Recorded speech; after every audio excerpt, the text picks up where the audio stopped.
Good morning. My name is Barrett Kendrick. I will be your host today. I'm also the owner of Defender School.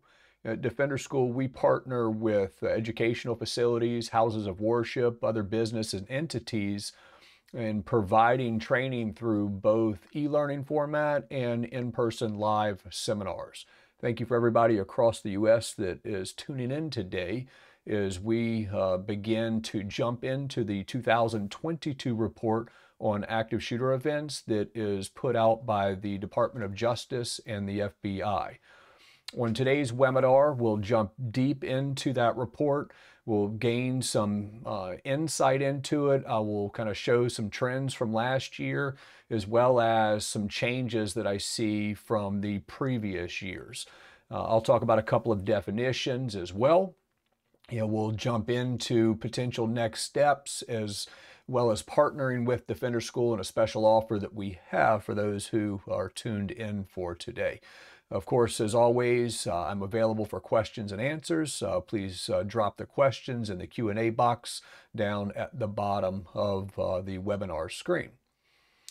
Before we jump into the report, it is important that we have an understanding of what a true active shooter event is. The FBI defines an active shooter as one or more individuals actively engaged in killing or attempting to kill people in a populated area. This is very different from a drug-related murder that may happen in XYZ city across America today. Ultimately, just like when somebody unintentionally shot a 10-year-old not far from where I live this week, it was unintentional. Fight broke out, in a residential area. Someone pulled a firearm, fired off shots into a crowd of people, and hit the 10-year-old. That person actually probably shows remorse and regret for their actions that they took that day. Ultimately, an active shooting is very different. An active shooter typically kills without remorse, without empathy, and has a goal in intentionally harming and killing people. The active aspect of that definition means that it is ongoing and there is potential to interrupt the bad behavior of that individual and bring a more positive outcome. Additionally, law enforcement responds to an active shooter event very differently than a lot of other calls from day to day. A lot of other calls dictate officer safety above everything else, and they'll do things to tactically make that goal achievable in the sense of waiting for backup and potentially calling in SWAT teams to be able to make the best response and have those kind of variables that come into it. But the most progressive agencies across the United States train for single officer entry, which just disregards officer safety to begin with on how they respond to these types of situations. So the response with law enforcement, with EMS service is very different when we're talking about an active shooter situation. And of course, the people on the scene are the ones that are potentially best equipped to be able to make the decisions that have the most positive outcome on what happens to them. But when we think about an active shooter, we have to separate our own beliefs and our own morals on how we live our life. You've heard me talk about this before, but the active killer is typically, driven by the goal of things like notoriety and just really wants to drive up that body count. The higher the body count, the higher the casualty count, the more successful that they feel, because a lot of times they know that the more attention that they're going to be getting as a result of it. So in a minute, I'm going to play a very short video clip of an active shooter. Now, I've got his picture blocked out. I'm not going to talk about his name. I'll talk about that kind of stuff here in a couple of minutes. But I think this video gives us a little insight into what type of individual we may be actually dealing with. And this person, to give you an idea, he went into a school, shot and killed multiple people. This goes back a few years. But on one of his days in court, he decides to write the word killer across his t-shirt.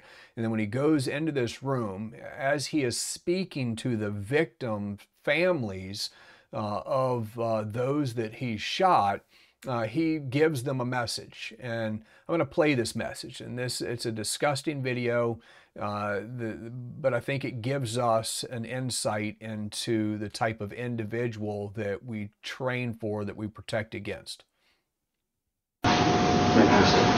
Saying pull the trigger that killed your son, you know, masturbates to memory.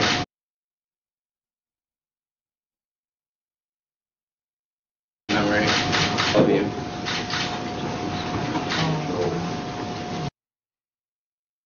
Like I said, disgusting individual, but you see how he was speaking to the families of those that he shot and killed. Even after the incident, absolutely zero remorse, and really wanted to just dig that knife in even deeper, causing pain to the families of those that he had already caused a significant amount of pain to. The FBI has warned us numerous times that providing notoriety, really all that it does is cause more copycat crimes.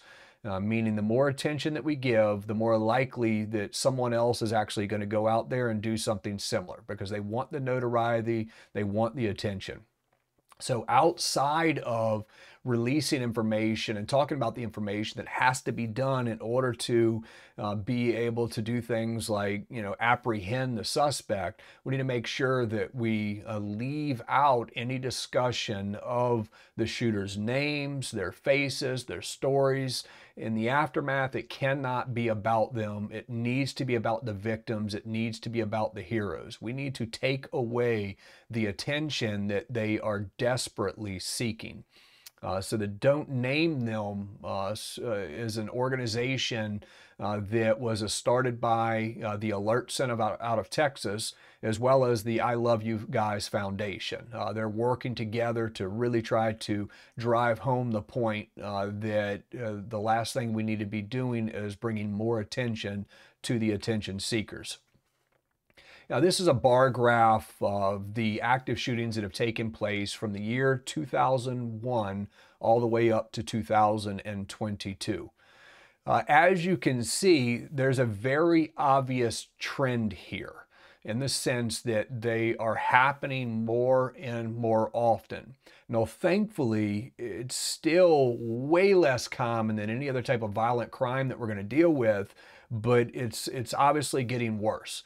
Now, here's a couple of thoughts on it. You know, obviously, you know, killers of this mentality have been around for longer than, you know, the past 23 years that we see on the screen, or 22 years that we see on the screen, right?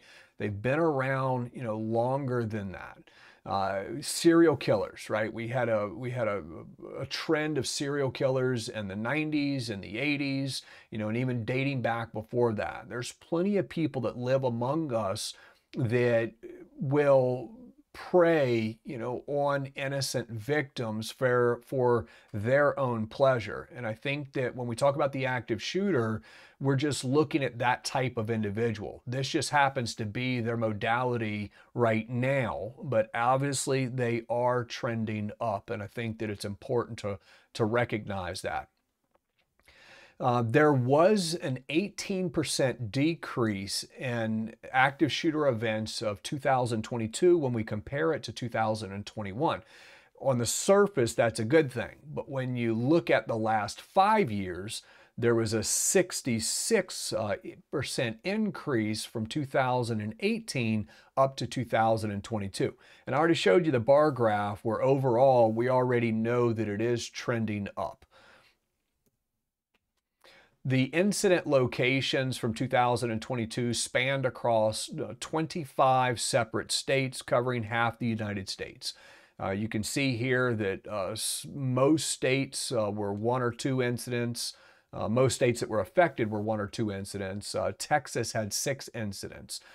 On the surface, this makes it look like, you know, Texas may be in a position where they're seeing more than some of the rest of the country. But if we take a look at the data from 2000 to 2019, we can see that Texas is no longer the highest number out of the United States. California is actually the highest number when it comes to active shooters. And there's obviously big differences between the state of California and the state of Texas, but you can see in almost any state that there have been active shooter incidents.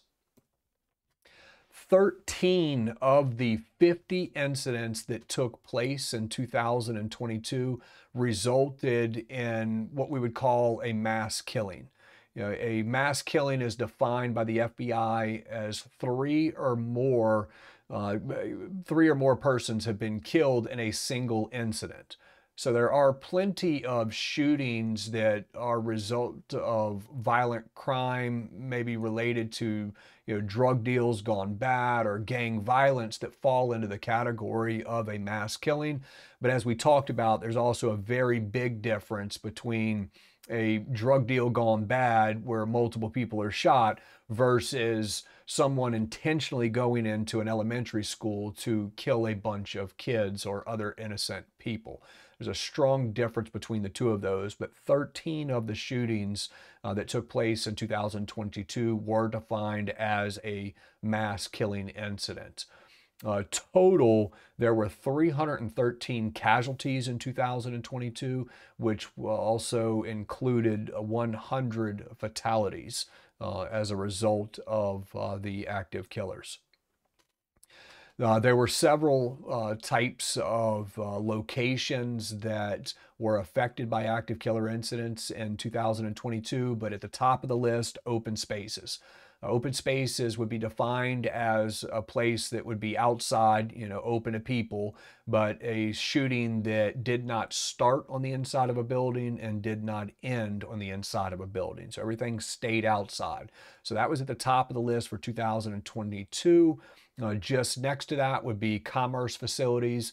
Commerce facilities could include, just your normal retail establishments or nightclubs, bars, all kinds of stuff would fall into that category. And then the numbers start to drop off from there, being educational facilities next to that, which would be equal to private residences, and then kind of trickles down government establishments, houses of worship, and one at a healthcare facility. When it comes to the incident resolutions, what happened at the end of this type of event, or how did it resolve? How did it come to an ending? The numbers that you're looking at right now represent a study, a 20-year study from the FBI from 2000 up to 2019. And in that 20-year study, almost half of those attackers were apprehended by police. Now, when you break this down, there's apprehension at where the attack took place and then apprehension somewhere else. Now, a lot of these get apprehended, somewhere else, meaning it could have been a month away, it could have been a week away, it could have been the same day, but at a different location. The 67 of those incidents resulted in the killer taking their own life. This is something that is seen, and you can tell it is pretty common. With this, when someone fights back, maybe law enforcement gets there, or law enforcement engages them, where the person, the coward, ultimately, ends up taking their life at that point. Not that somebody made them stop, but they chose to stop. So that's 2000 to 2019. If we look at 2022, again, most of the attackers were apprehended. Some of them were killed by law enforcement. A couple of them were killed by a private citizen. And a few of those as well ended up committing suicide, taking their own life. But I'm going to break this chart down even more for 2022. The big blue section would be apprehended by law enforcement away from the scene. Now, as I mentioned, could have been that day, could have been a different day, but somewhere different than where the attack took place. So that's your biggest number there. And in the yellow piece of the pie, that represents those that were apprehended by law enforcement at the scene. Several of those as well took their own life. The attackers did. And as I mentioned a minute ago, a couple of those were killed by private citizens that were on the scene at the time the attack took place. In this case, and in these cases, it was a firearm-based response from the private citizen. A couple of those, three out of the 50 are still at large currently. And also about 4% of those were apprehended after a private citizen had restrained them, waiting for law enforcement to get there. So why is it important to break all of this stuff down? Well, I think that the biggest really lesson that you can take from looking at this chart is understanding that most of the time the shooting stops on the shooter's accord.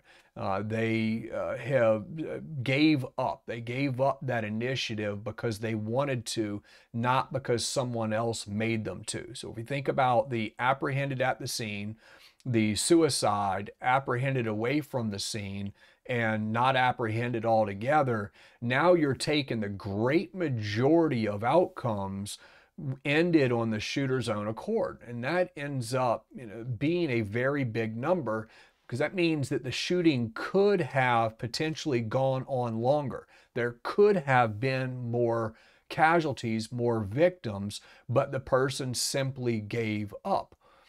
We need to make sure we are providing the proper training to allow those people that we care about to be able to interrupt and stop these attacks long before the shooter gives up on their own accord.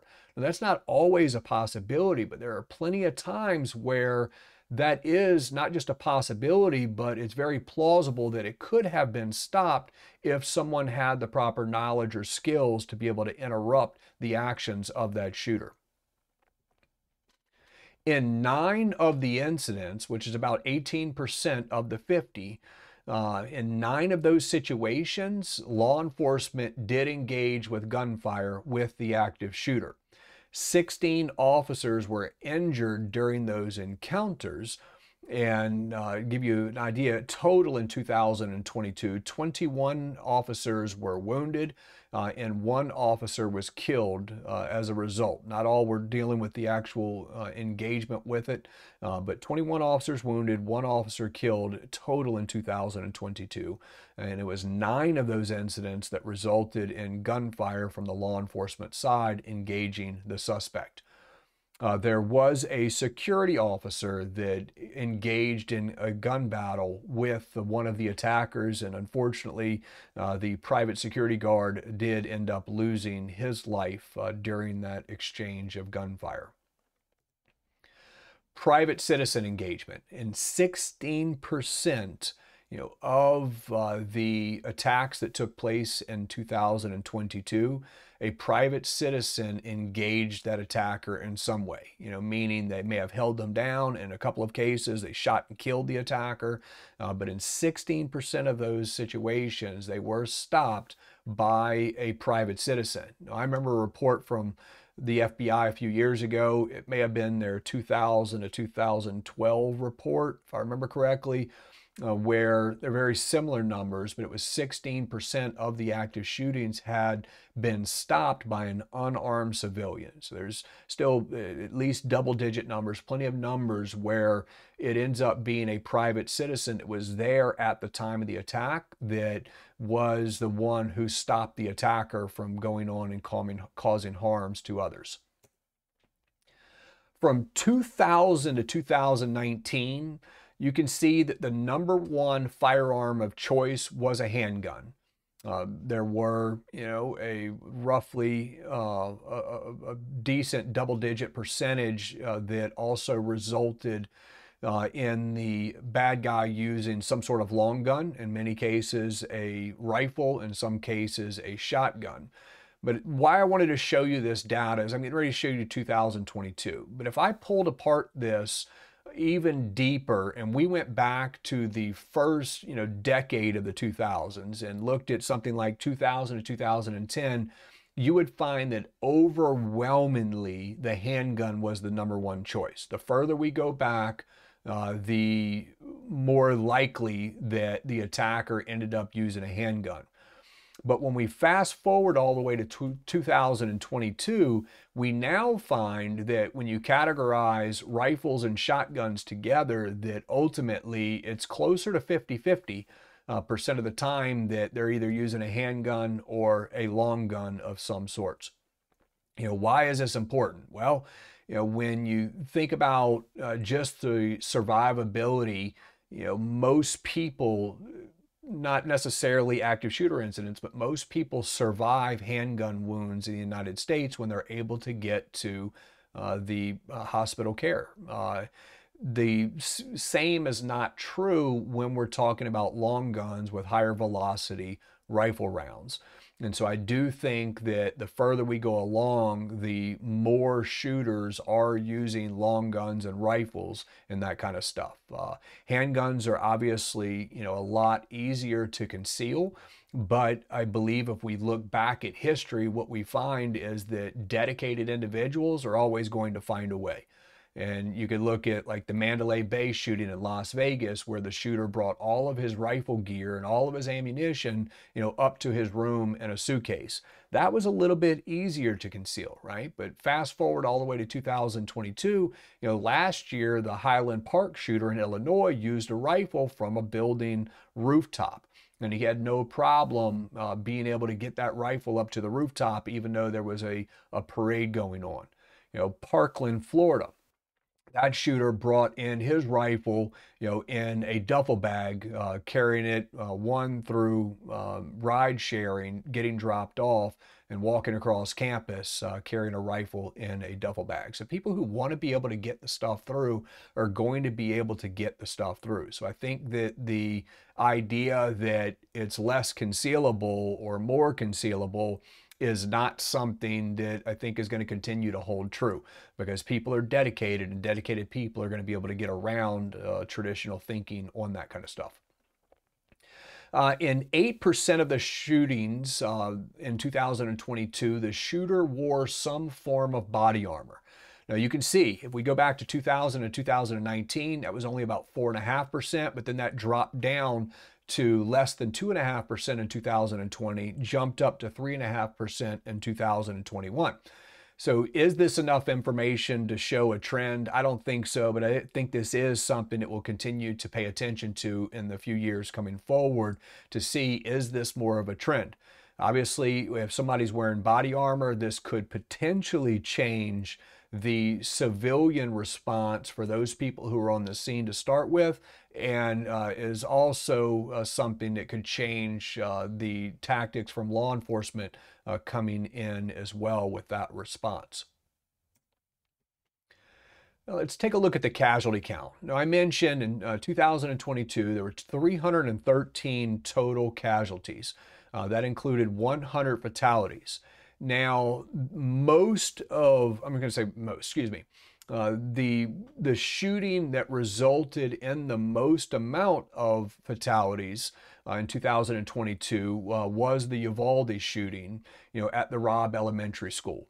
The ones that resulted in the most amount of wounded individuals was Highland Park, Illinois, at a parade, and that's the shooter that was on the building top shooting down towards the crowd. So let's talk about this for a second. If we look at this, in 2022, the casualty count went up when we compare it to the previous couple of years. However, let's think about the number of shootings in 2021. There were 16% or 18% more shootings in 2021 than there were in 2022. So if we peel back a layer and ask the question, why is that? Why were there less shootings in 2022 but more casualties? Well, the two biggest answers that I think that we need to take a look at would be weapon of choice and law enforcement response. Obviously, I mentioned a minute ago, if someone's using a higher velocity rifle round, well, the lethality from something like that when compared to a handgun is going to be a little bit different. Most people are going to survive handgun wounds, not the same for a high velocity rifle round. Additionally speaking, with the rifle, we have more points of contact. It may be easier for somebody to shoot with higher precision in dealing with something like a rifle.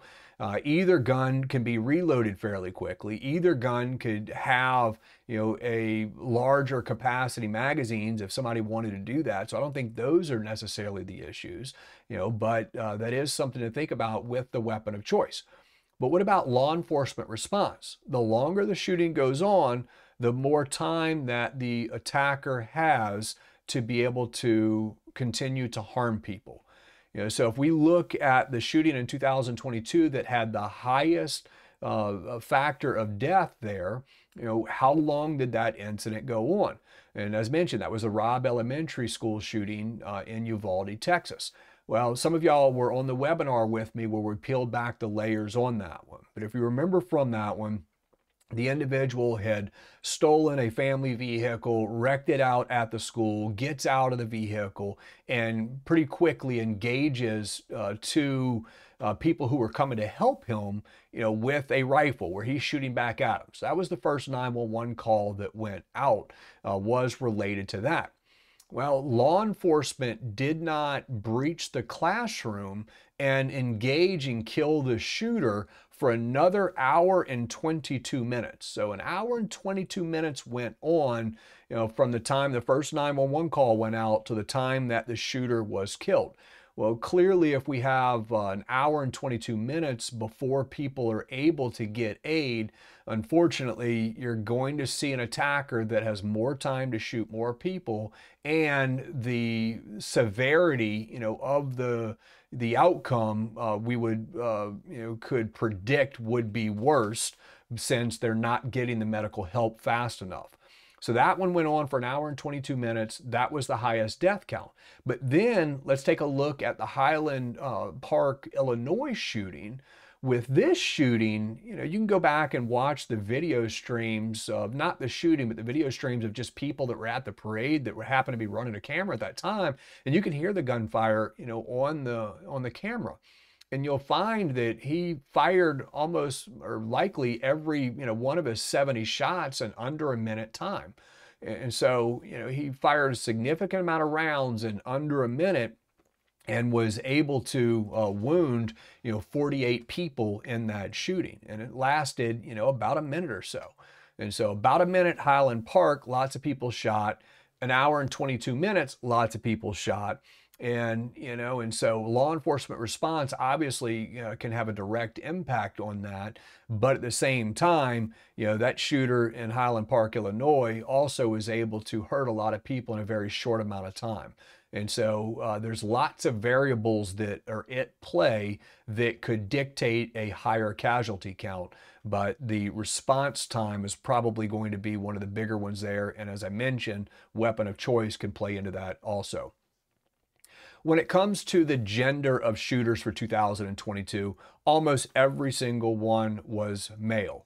When we talk about the profile of an active killer, there's not many profiles you can assign to say this is what an active killer looks like.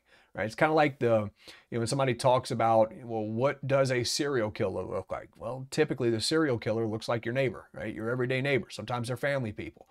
Well, it's the same thing when we talk about the active shooter, is that they're all over the place when we talk about the profile. However, most are male. So almost every single one was male, one was female, one identified as non-binary according to this report.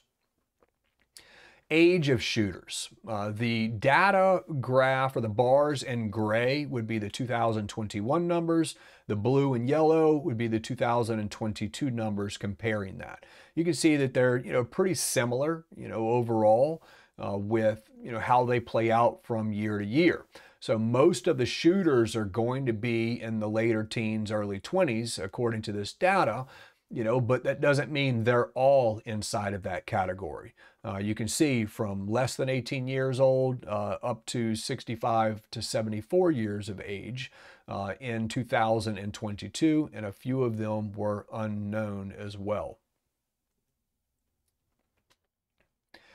48% of the shooters had some sort of connection to the location they chose or to potential victims. And this is pretty common. You know, we see this year after year, is that typically the shooter, you know, has some sort of relation to that location. And sometimes it's very simple. They may have just visited it before, or, you know, they chose that place because of this reason, or that reason that upset them on the news, or they actually had some sort of, you know, true connection there. So about 48% of the time in 2022, they did have a connection. You know, just the shooting that happened in Jacksonville, Florida in the past couple of weeks, where the shooter went to a Dollar General store, you know, even in that one, right? It's already been talked about how he used to be employed by that Dollar General store, you know, and so we see that kind of stuff time and time again. The information definitely shows that they generally do have those types of connections. In 34% of the incidents, which was a total of 17, the location, the primary location, ended up evolving into a secondary location, meaning a shooter started somewhere but went somewhere else. You know, this could have been next door, could have been, you know, another building somewhere on the property, or it could have been somewhere altogether. You know, if y'all were on the webinar that we talked about back in May of this year from the 2007 shooting in Colorado Springs at a church, you know, we saw that the shooter there started his shooting the night before at one location, shot and killed multiple people, and then about 12 hours later, 45 miles away, he picked up the shooting again at a completely different location. So not anything different here. About 34% of the time, that person ended up going to a secondary location to continue that hate and that rage. Active shooter incidents did occur on all days of the week last year, not meaning every day of the year, but, you know, obviously Monday through Sunday. Most of those shootings did take place on Sundays in 2022. If you look at the data, most of the shootings took place between the hours of 12 p.m. and midnight. You know, why is that? What is that? Why is that the magical time? Well, unfortunately, I've already said that the shooters have a goal of casualties, have a goal of body count. They need people to be able to meet that goal. At 3 o'clock in the morning, most people are home sleeping. So from 12 to midnight, they're choosing the locations where there are lots of people, lots of victims to be able to prey on. I talked about ages a minute ago, but it is important to highlight that, you know, we had a shooter as young as 15 years old and one as old as 70.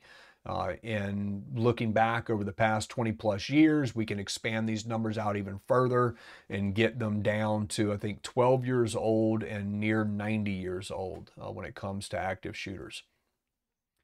Two incidents in 2022 involved a sniper situation, being that they were trying to stay completely hidden, you know, out of sight and attack people from there.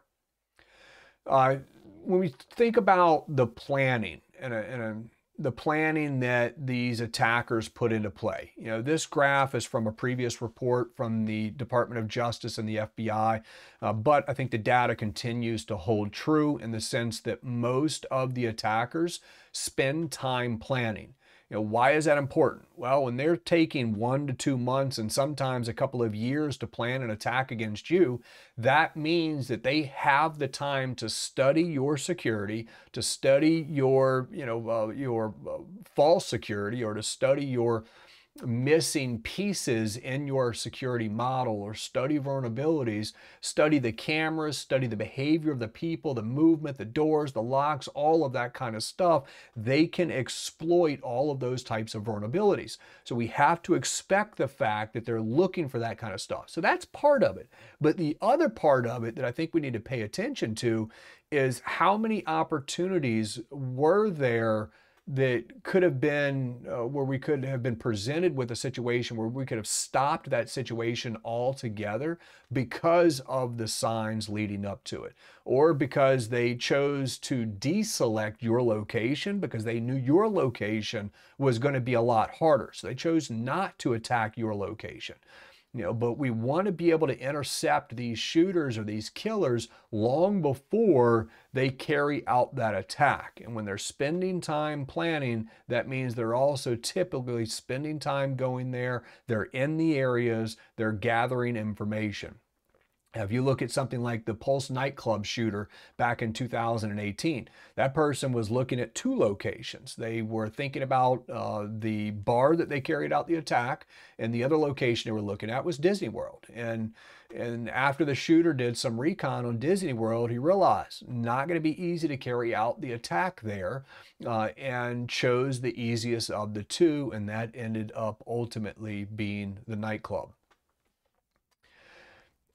I think it is very important that we take a deep dive into history, when it comes to active shooter events, and learn lessons from the past that have been learned in the blood of others. And we need to take these lessons and figure out how to apply them moving forward, and not have to repeat lessons that have already been learned in blood, ultimately by others. And that's why I like to share this information. So I share the information. It's valuable. It helps us, be equipped to help prevent these types of attacks, or be better prepared in the event that you're ever forced into this sort of incident.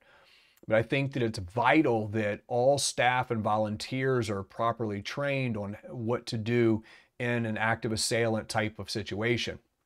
A lot of times churches or houses of worship or schools and just other types of places end up having a big false sense of security because they have a security team, or because they have a school resource officer.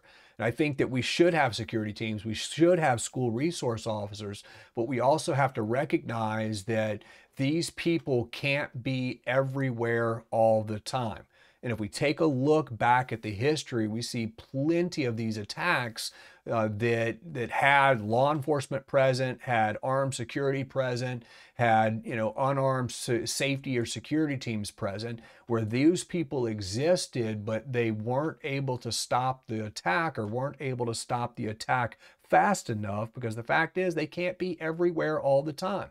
And so if you've got an attack that happens in classroom A or building A, and your school resource officers across the campus are in a different building or a different classroom, or outside in the parking lot when that attack is being carried out, then ultimately we know however much time it takes for that person to make entry and stop the attack, for those seconds, for those minutes that attack went on, it was the victims that were part of that initial attack that were getting hurt the most. And they were also in the position potentially to change the outcome, where they may have had the most opportunity to be able to change the outcome for a positive way, because they were there when the attack first took place. Now, that's not always the case. Not everything, unfortunately, is even winnable for everybody when we're talking about these sorts of violent encounters.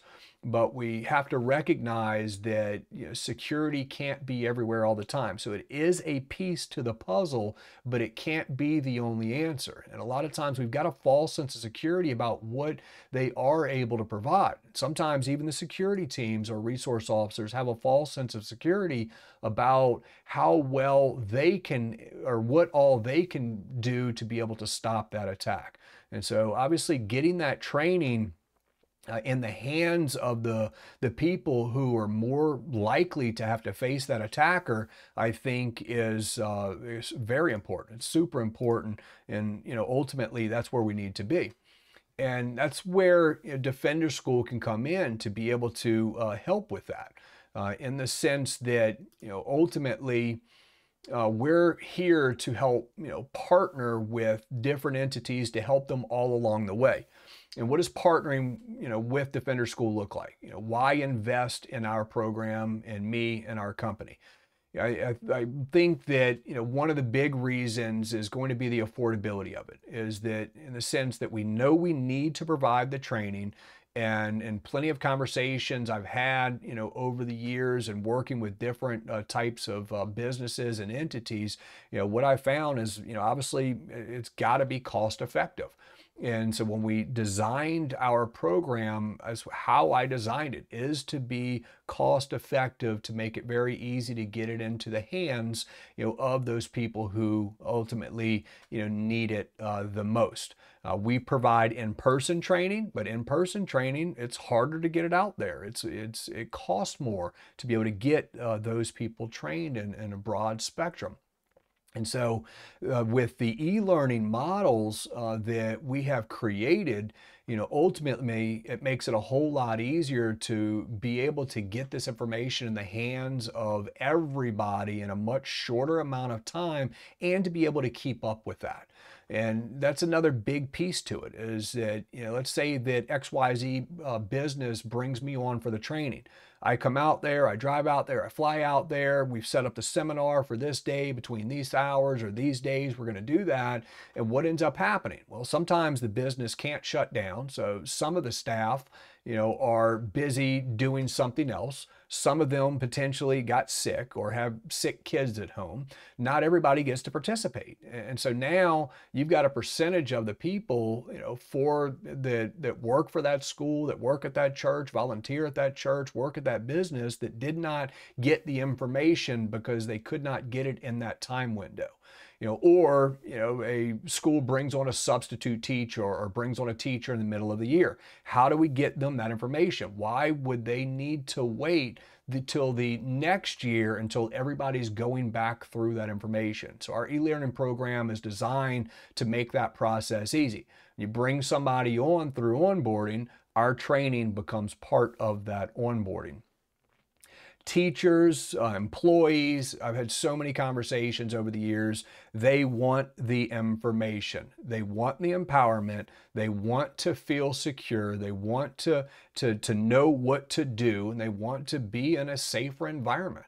And a lot of the information that gets put out there sometimes is just more of a check in the box that leaves the teachers with more questions than anything else, and just leaves them feeling insecure. And so our program is designed in such a way that they're not going to leave out of that feeling secure, that we are empowering those teachers or those employees, whoever that person is. Some states have moved into legal requirements when it comes to providing active shooter training in places like schools. I'm not sure if your state does or not, but regardless of any sort of legal requirements, I think that ethically, we have a responsibility to provide the training to those people that we care about, to the staff members, the employees, the volunteers. Why? Well, we already know why. Look back at the chart of the shootings that have taken place from 2000 to 2023 now. What do we see? They're happening more and more often. And so knowing they're happening more and more often, we have a duty to provide the training to make sure that we're setting these people up, ultimately for success. And I think that that is a huge part of it, is that they are happening more and more often. We cannot ignore that, and we need to make sure that we empower the people that we need to empower.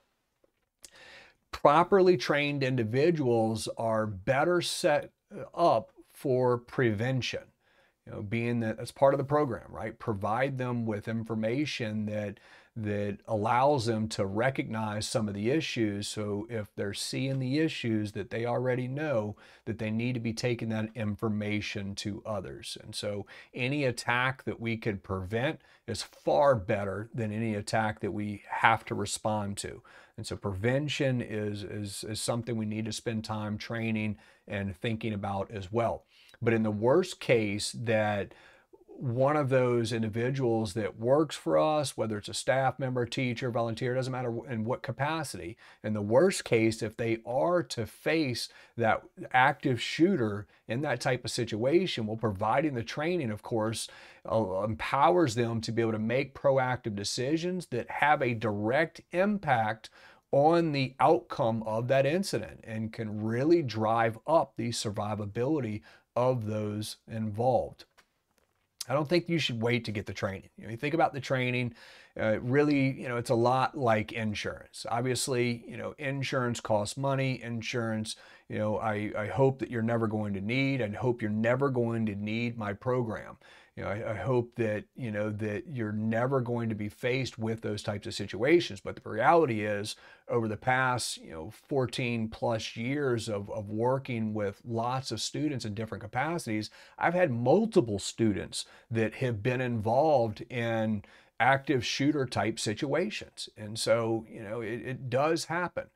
And so hopefully you don't ever have to deal with it. We want to make sure that you have the proper training in place just in case you do. It's far better to never need the information that we teach and have it than, of course, it would be to need it and not have it. We can't go back and put the training in place, just like we can't go back and put an insurance policy in place for that matter.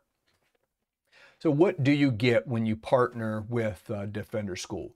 Most people are coming in for our 1.5-hour active shooter response course.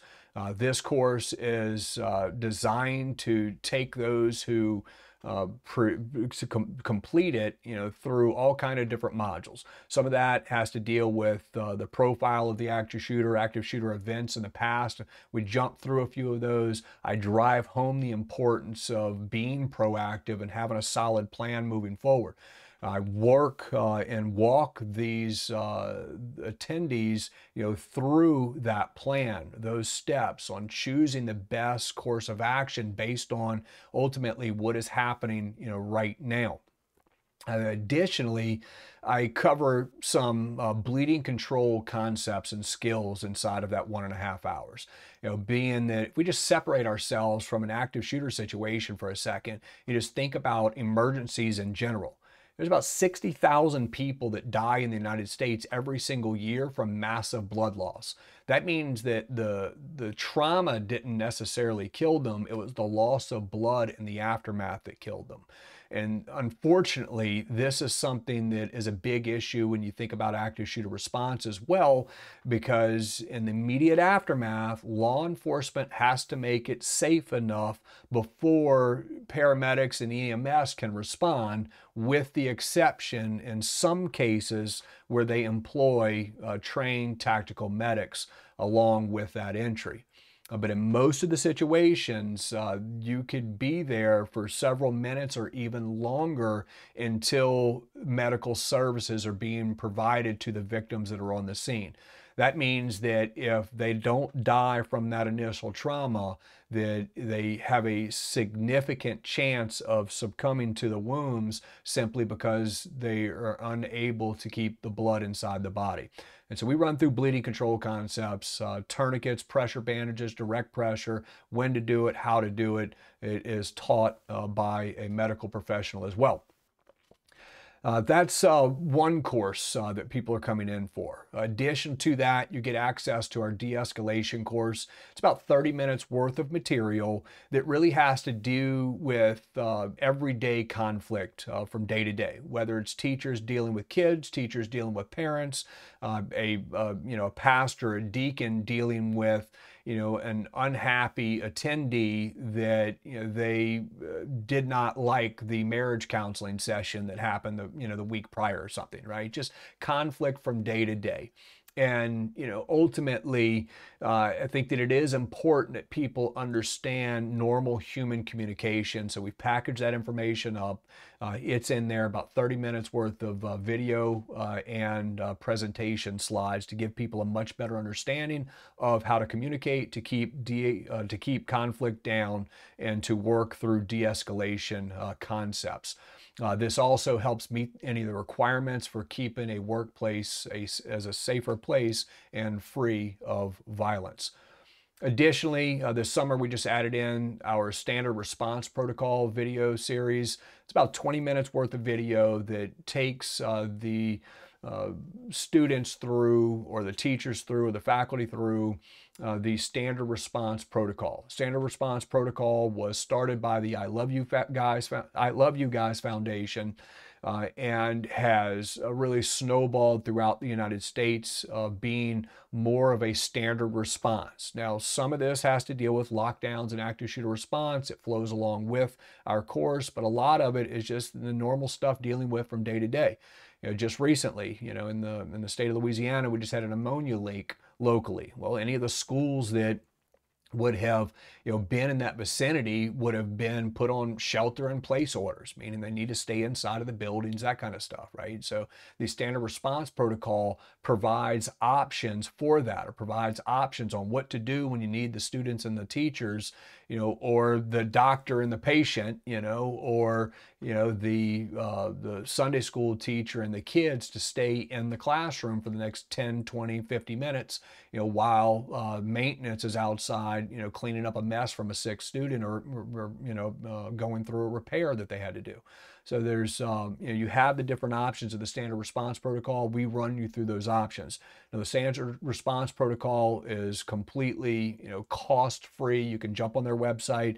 They have a tremendous amount of information available that you can employ, but we take you through all of that foundational material. Very easy to be able to get that information out, to bring everybody in on the same page. So as we add future courses, you're also getting access to the future courses. So you're subscribing, you are investing in our program. As we add more content, you're not paying any more additional fees. Administration goes through it. Administration looks at the course. Does it work for them? Does it fit for them? Does it flow well with SOPs, that kind of stuff? Then let's say they say yes, then awesome. Then, I click some buttons, they click some buttons, and now we're able to roll out all of that course material to everybody who's already part of that program. Any completion certificates are automatically emailed to the team leaders. They are, emailed to the student for the records as well. Things like the active shooter response course, the students going through that are automatically emailed to go back and refresh that training, getting new certificates, on an annual basis. All that compliance is all built into it, or you don't have to think about it from the HR standpoint. Additionally, I'm available for video call consultations as needed. I want to be your resource. So anything that you need help with, I am here ultimately to be able to help with. What you get when you're purchasing Defender School, or what is our offer, along with that. Our current rates are $20 per person annually. So as mentioned, you're partnering on an annual basis with this program. It's $20 per person. However, for those that are in attendance of this webinar, we are extending a 25% discount through September 15th. If you are enrolling by then, you're able to lock in that rate. I don't believe that we'll be having this discount really anytime in the near future again. So deadline September 15th, but if you lock in by then, you'll lock in at those rates. You'll also get a 35-page guidebook that will help you with security assessment, planning, and evaluation. It's 35 pages. Got one for educational facilities, another one for houses of worship, another one for other entities, right? It's going to be made specific, for those types of entities. But 35 plus pages on everything that you need to be going through, or a lot of stuff that you need to be going through to make your establishment a harder target, more physically secure. So it gives you that guidebook to be able to go through. But those are being shipped out to anybody who is signing up between now and September 15th. I thank you for taking the time to jump into the webinar with us. We will have our next webinar on October 3rd, 2023, where we're going to jump back into another active shooting and begin to peel back the layers to figure out what lessons we can learn from it and how to apply those moving forward. I'm looking forward to partnering with you. If you could, go ahead, shoot me an email at info@defenderschool.com. I will get back with you. We'll set up a time for a video consult. I can tell you more about the program, and you can tell me a little bit about your entity, and let's see how we can partner together so I can help you. See y'all next month.